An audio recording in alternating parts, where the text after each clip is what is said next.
Hello, William Cato here for the Life Application Study Bible Personal Size New Living Translation. Today we're going to do a little review of this Bible, even though it's a cheaper Bible, and like all cheap Bibles, they fall apart, especially when they're paper like this. But it had a nice presentation, presented to page, pretty heavy. Of course, it has the marriage and the births, the baptisms, deaths, husband's family, wife's family tree, which is only for immediate family, which is good. It's a good start. Special memorials. What we're going to do is take a look at this Life Application Bible and kind of zoom in. This is really fine font and hard for me to read. Matter of fact, I might even have to pull my glasses off to read it. Really thin pages, as you can see. I'm outside, but you can see the ghosting on the pages. They're really thin pages, and ghosting throughout the Bible.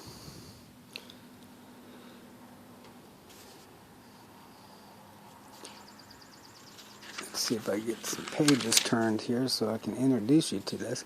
You know, when you're working with Bibles, you probably want to find a good translation for you.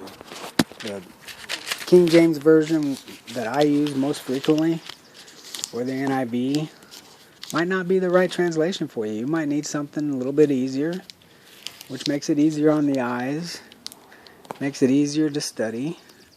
And the New Living Translation, to me, from what I've seen, I've never picked it up until today, and I looked at some of the wordings of the Bible, and it seemed fine to me. But that's actually, this cover page is really tiny stuff. But it's called Visit Tyndale online. Tyndale House Publications gratefully acknowledges the role of Youth for Christ USA in preparing the Life Application Notes and Bible Helps. And blah, blah, blah, blah. Let's see when this is. Looks like in this Bible they have leather-like brown tan, leather-like, all the way down to hardcover and softcover, which that's what this Bible is. So you won't get this in a premium grade Bible like leather or bonded leather or sheepskin, goatskin. But it looks like the Life Application Study Bible was copyrighted in 1988 up to 2007. And let's go over to the contents of the page. I'm going to zoom in a little bit more. Said a small font. This has list the books of the Bible, notes to the reader, introduction to the New Living Translation, the NLT Bible Translation Team, contributors, which are all the scholars and preachers that contributed to it, the chronology of the Bible events and world events, why Life Application Study Bible is unique, what is application, features of the Life Application Study Bible, the Old Testament, the harmony of the books of the Kings and Chronicles, the time between the Old and New Testament, the harmony of the Gospels, comparisons of the four Gospels, the parables of Jesus' miracles, messianic prophecies and fulfillment, maps, has maps of Paul's journey, Christian worker resources, 365-day reading plan, abbreviation in the master index, index to charts, index to maps, index to personality profiles, NLT dictionary, and concordance. Which this book has a little, like around 89 pages of dictionary and concordance in it. Okay, and this has a nice list of books of the Bible. You have your Old Testament over here, your New Testament here. Let's go ahead and turn the page. If I can get my fingers on these pages, like I said, they're really kind of thin. This is the introduction to the New Living Translation. Get my finger out of the way and pull it back just a hair. And what I don't like about this type of block is paragraph that I would have more white space between. Makes it easier to read. Instead of you're watching your paragraphs off here, over here to the right hand side, your beginning paragraphs and your indentations over here. I just don't really care for that. And it's small type print. And with your pages, remember the ghosting I was telling you about? Right here's the ghosting. But when you're looking right here, I can't see it through the cell phone, but I see it without it. There's extra darkness in the back, almost like there's a block, like a highlighted text block, and makes it really hard to read. I guess my son likes it. At my age, it just makes it hard to read. We'll go over here to this side and just see how the white space is right here. That's what I would prefer. More white space, bigger text, just to make it easier to read.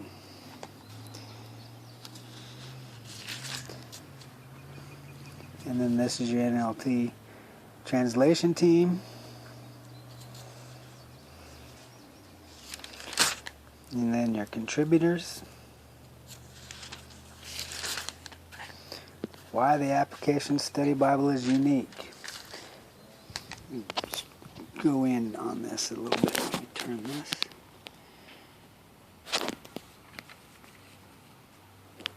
Okay, have you ever opened your Bible and asked the following question? What does this passage really mean? How does it apply to my life? Why does some of the Bible seem irrelevant? Why do some ancient cultures have to do with today? Or what do these ancient cultures have to do with today? And so on. Good questions. What I also like about this Bible are these chronologies. A little bit closer. Get the blur out. Starting in 2500 BC, 24, 21, on and on. And they make it pretty presentable. Although it's black and white. There's some more. This is all Old Testament. And it has a features page. Talks about charts, diagrams, references, textual notes and sectional handlings, Christian worker resources, master index. Get a little bit closer.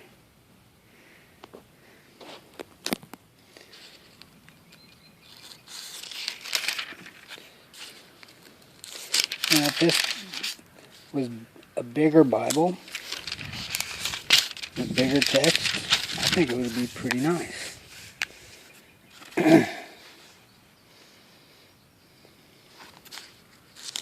Let's get into some of the text.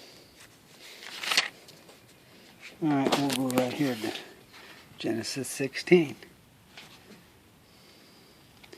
The birth of Ishmael. Now this New International, or the New Living Translation, in the birth of Ishmael.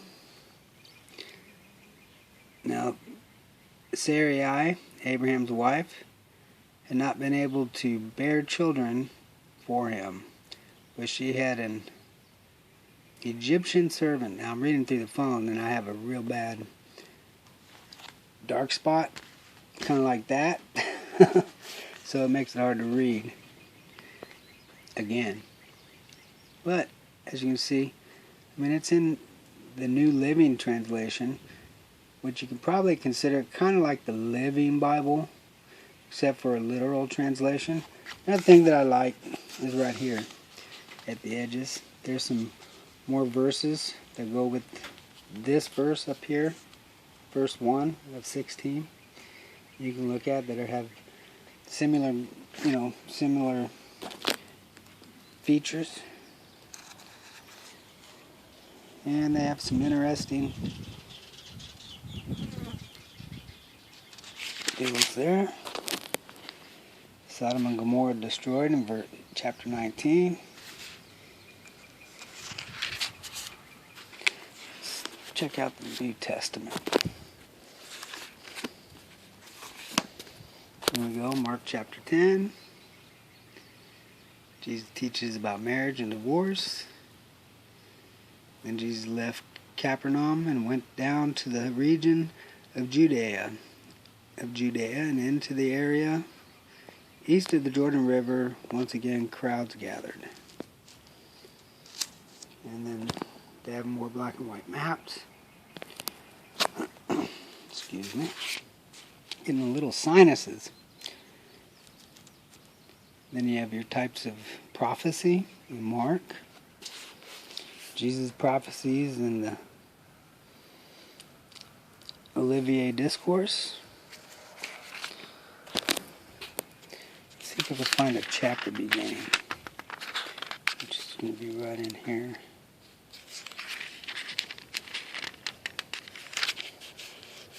Oh, this is actually what I'm looking for. Let's see if I can keep it from shaking there. Every birth is a miracle. And every child is a gift from God. But nearly 20 centuries ago, the miracle of miracles occurred. A baby was born, but he was the Son of God. The Gospels tells of his birth, but Dr. Luke, as though he were the attending physician, provided most of the details surrounding the awesome occasion. With a divine father and a human mother, Jesus entered history, God in the flesh.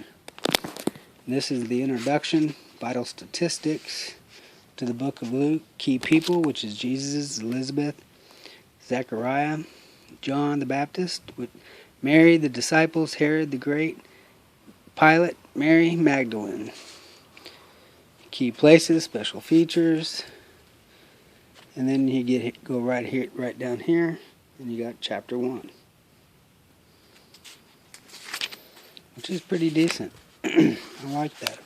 It's almost kind of like a study Bible, and this is what makes it almost like a study Bible, which it is a study Bible. 12, 10, and 11, the leading priests' blindness and hardness of heart caused them to sink ever deeper into sin. They rejected the Messiah and planned to kill him, and then plotted to murder Lazarus as well. One sin leads to another. From the Jewish leaders' point of view, they could accuse Jesus of blasphemy because he claimed equality with God. But all in all, it's not that bad of a Bible. I don't like that it's paper. I don't like that it's only in simulated leather. I don't know what the cost is of these Bibles.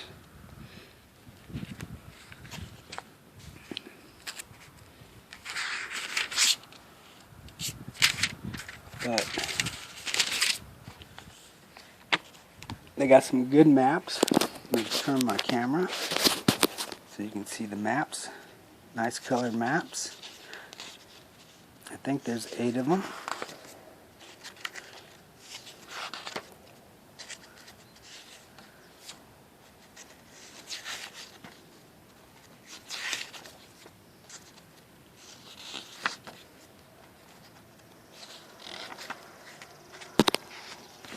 They even got a description of the temple. So you're looking at about 16 photos or images of maps, which is good. That's more than my go-to Bible has. Has a dictionary and concordance,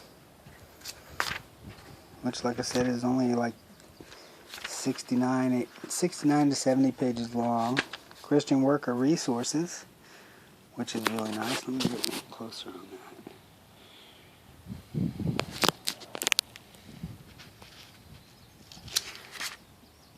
As far as translation goes, I'm set up and equipped and have been using the King James Version since I was a kid. And so I have no problem with the King James Version. But like I said, anybody that wants a different translation, just look at the different translations at your bookstore. Get a couple of, go read them online at a Bible resource online somewhere, and take a look and see which translation you like before you invest in a good Bible. If not, you can get some Bibles like this in different translations. They even have them in, I have an 8 translation New Testament that has the NASB, King James, New King James, NIV, and a few others. I'll have to get that one out and do a little review on that. But all in all, it's a nice Bible. The NLT is not that, for me, I mean, I'd rather have the ESV than the NLT. This just the New Living Translation reminds me of the Living Translation, and I don't really care for the Living Translation. So, and that's the review of the Life Application Study Bible. I hope I didn't bore you. God bless.